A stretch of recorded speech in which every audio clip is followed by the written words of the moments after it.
बैंडा और लकड़ी का खूंटा पंचतंत्र। बंदर और लकड़ी का खूंटा पंचतंत्र। एक समय शहर से कुछ ही दूरी पर एक मंदिर का निर्माण किया जा रहा था। मंदिर में लकड़ी का काम बहुत था, इसलिए लकड़ी चीरने वाले बहुत से मजदूर काम पर लगे हुए थे। यहाँ वहाँ लकड़ी के लट्टे पड़े हुए थे और लट्टे व शहतीर चीरने का काम चल रहा था। सारे मजदूरों को दोपहर का भोजन करने के लिए शहर जाना पड़ता था, इसलिए दोपहर के समय 1 घंटे तक वहाँ कोई नहीं होता था। एक दिन खाने का समय हुआ तो सारे मजदूर काम छोड़कर चल दिए। एक लट्टा आधा चिरा रह गया था। आधे चिरे लट्टे में मजदूर लकड़ी का कीला फंसाकर चले गए। ऐसा करने से दोबारा आरी घुसाने में आसानी रहती है। तभी वहां बंदरों का एक दल उछलता कूदता आया। उनमें एक शरारती बंदर भी था, जो बिना मतलब चीजों से छेड़छाड़ करता रहता था। पंगे लेना उसकी आदत थी। बंदरों के सरदार ने सबको वहां पड़ी चीजों से छेड़छाड़ न करने का आदेश दिया। सारे बंदर पेड़ों की ओर चल दिए, पर वह शैतान बंदर सबकी नजर बचाकर पीछे रह गया और लगा अड़ंगेबाजी करने। उसकी नजर अधरे लट्टे पर पड़ी। बस वो उसी पर पिल पड़ा और बीच में अड़ाए गए किले को देखने लगा। फिर उसने पास पड़ी आरी को देखा। उसे उठाकर लकड़ी पर रगड़ने लगा।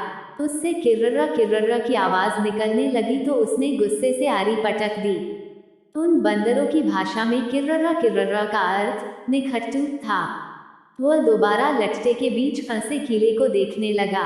उसके दिमाग में कौतूहल होने लगा कि इस किले को लट्टे के बीच में से निकाल दिया जाए तो क्या होगा। अब वो किले को पकड़कर उसे बाहर निकालने के लिए जोर आजमाइश करने लगा। लट्टे के बीच फंसाया गया किला तो 2 पाटों के बीच बहुत मजबूती से जकड़ा गया होता है, क्योंकि लट्टे के 2 पाट बहुत मजबूत स्प्रिंग वाले क्लिप की तरह उसे दबाए रहते हैं। बंदर खूब जोर लगाकर उसे हिलाने की कोशिश करने लगा। किला जोर लगाने पर हिलने व खिसकने लगा तो बंदर अपनी शक्ति पर खुश हो गया। वह जोर से खौं खौं करता किला सरकाने लगा। इस धींगामुष्टि के बीच बंदर की पूंछ 2 पाटों के बीच आ गई थी, जिसका उसे पता ही नहीं लगा। उसने उत्साहित होकर एक जोरदार झटका मारा और जैसे ही किला बाहर खींचा, लट्टे के 2 चिरे भाग फटाक से क्लिप की तरह जुड़ गए और बीच में फंस गई बंदर की पूंछ। बंदर चिल्ला उठा। तभी मजदूर वहां लौटे। उन्हें देखते ही बंदर ने भागने के लिए जोर लगाया तो उसकी पूंछ टूट गई।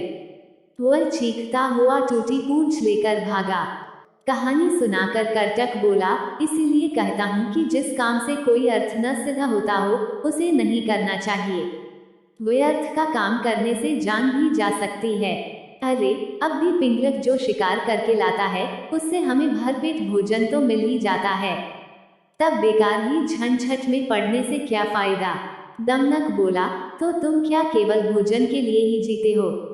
यह तो ठीक नहीं। अपना पेट कौन नहीं भर लेता। जीना तो उसका ही उचित है, जिसके जीने से और भी अनेक लोगों का जीवन चलता हो।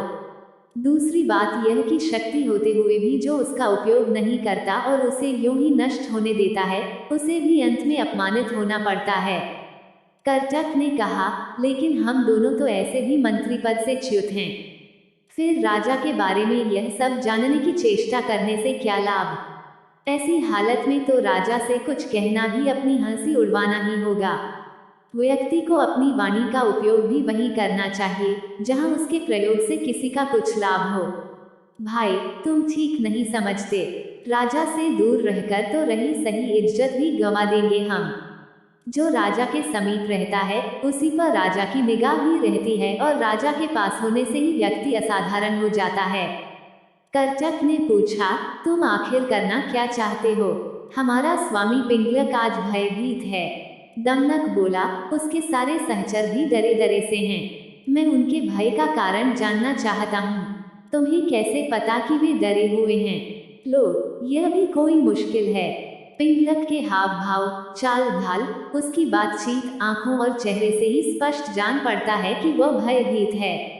मैं उसके पास जाकर उसके भय के कारण का पता करूंगा, फिर अपनी बुद्धि का प्रयोग करके उसका भय दूर कर दूंगा। इस तरह उसे वश में करके मैं फिर से अपना मंत्री पद प्राप्त करूंगा। कर्टक ने फिर भी शंका जताई, तुम इस विषय में तो कुछ जानते नहीं कि राजा की सेवा किस प्रकार करनी चाहिए। ऐसी स्थिति में उसे वश में कैसे कर लोगे?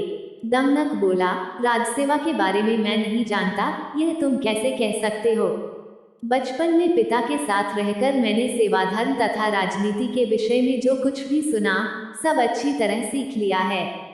इस पृथ्वी में अपार स्वर्ण है, उसे तो बस शूरवीर तथा राजा के चतुर सेवक ही प्राप्त कर सकते हैं। कर्टक को फिर भी विश्वास नहीं आ रहा था। उसने कहा, मुझे यह बताओ कि तुम पिंगलक के पास जाकर कहोगे क्या? अभी से मैं क्या कहूँ? वार्तालाप के समय तो एक बात से दूसरी बात अपने आप निकलती जाती है।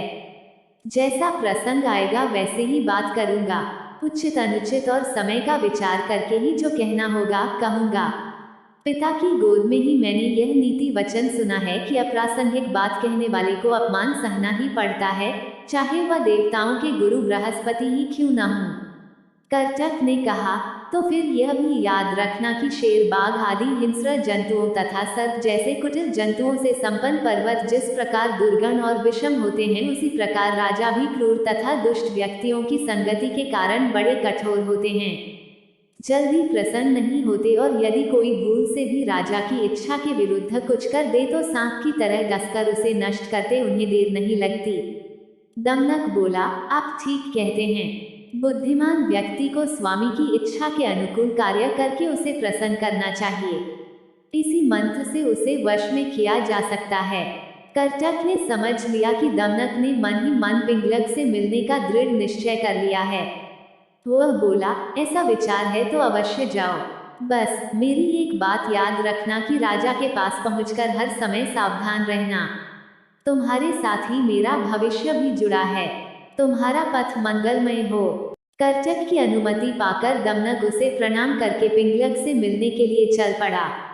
सुरक्षा के लिए व्यूह के बीचों बीच बैठे पिंगलक ने दूर से ही दमनक को अपनी ओर आते देख लिया। उसने व्यूह के द्वार पर नियुक्त प्रहरी से कहा, मेरे पूर्व महामंत्री का पुत्र दमनक आ रहा है, उसे निर्भय प्रवेश करने दो और उचित आसन पर बैठाने का प्रबंध करो। दमनक ने बेरोक टोक पिंगलक के पास पहुंचकर उसे प्रणाम किया। साथ ही उसका संकेत पाकर वह निकट ही दूसरे मंडल में बैठ गया। सिंहराज पिंगलक ने अपना भारी पंजा उठाकर स्नेह दिखाते हुए दमनक के कंधे पर रखा और आदर के साथ पूछा, कहो दमनक, कुशल से तो रहे? आज बहुत दिनों के बाद दिखाई पड़े, किधर से आ रहे हो? दमनक बोला, महाराज के चरणों में हमारा क्या प्रयोजन हो सकता है, किंतु समय के अनुसार राजाओं को भी उत्तम, मध्यम तथा अधम हर कोटि के व्यक्ति से काम पड़ सकता है। ऐसे भी हम लोग महाराज के सदा से ही सेवक रहते आए हैं।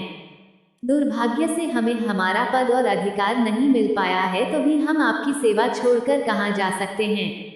हम लाख छोटे और असमर्थ सही, किंतु कोई ऐसा भी अवसर आ सकता है जब महाराज हमारी ही सेवा लेने का विचार करें। पिंगलक उस समय उद्विग्न था। बोला, तुम छोटे बड़े या समर्थ असमर्थ की बात छोड़ो दमनक, तुम हमारे मंत्री के पुत्र हो, अतः तुम जो भी कहना चाहते हो निर्भय होकर कहो। अभयदान पाकर भी चालाक दमनक ने राजा के भय के विषय में सबके सामने बात करना ठीक नहीं समझा। उसने अपनी बात कहने के लिए एकांत का अनुरोध किया। पिंगलक ने अपने अनुचरों की ओर देखा। राजा की इच्छा समझकर आसपास के जीव जंतु हटकर दूर जा बैठे। एकांत होने पर दमनक ने बड़ी चतुराई से पिंगलक की दुखती रगी छेड़ दी। बोला, स्वामी, आप तो यमुना तट पर पानी पीने जा रहे थे, फिर सहसा प्यासे ही लौटकर इस मंडल के बीच इस तरह चिंता से व्यग्र होकर क्यों बैठे हैं? उद्धरण उद्धरण। दमनक की बात सुनकर सिंह पहले तो सकुचा गया, फिर दमनक की चतुराई पर भरोसा करके उसने अपना भेद खोल देना उचित समझा। पल भर सोचकर बोला, दमनक, यह जो रह रहकर गर्जना सी होती है, इसे तुम भी सुन रहे हो ना? सुन रहा हूँ महाराज, बस इसी के कारण मैं क्षुब्ध हूँ। तट पर यही गर्जना बार बार हो रही थी। लगता है इस वन में कोई विकट जंतु आ गया है। जिसकी गर्जना ही इतनी भयंकर है, वह स्वयं कैसा होगा? इसी के कारण मैं तो यह जंगल छोड़कर कहीं और चले जाने का विचार कर रहा हूँ। दमनक ने कहा, लेकिन मात्र शब्द सुनकर भय के मारे अपना राज्य छोड़ना तो उचित नहीं है, महाराज। शब्द अथवा ध्वनि का क्या है? कितने ही बाजों की ध्वनि भी गर्जना की सी बड़ी गंभीर होती है और अपने पुरखों का स्थान छोड़ने से पहले पता तो करना ही चाहिए कि ध्वनि का कारण क्या है।